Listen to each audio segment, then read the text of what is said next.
Владата будно ги следи случувањата како последица од конфликтот помеѓу Израел и Иран. За секој потрес на пазарот, таа е подготвена веднаш да реагира, вели заменик министерот за економија Маријан Ристевски. Имаме информации, имаме состаноци, имаме на повеќе министерства, на владени состаноци и така натаму. Се прати ситуацијата доколку ескалира работата која би предизвикала и одредени потреси во светската економија, нормално дека ќе реагира владата со соодветни мерки. Дополнително дали има резервен план за тоа?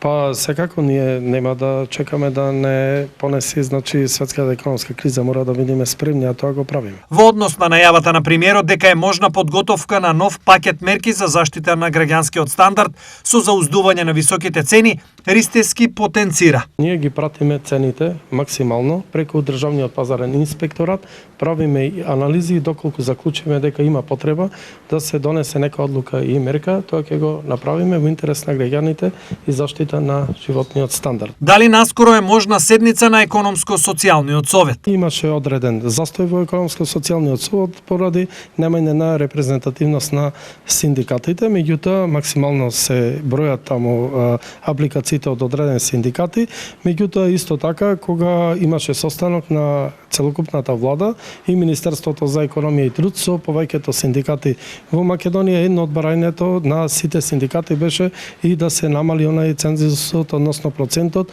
на бројка за добивање на репрезентативност. Тој процес е во тек во парламентот, кога ќе биде донесен законот, исто така ќе биде и известена јавноста и синдикатите.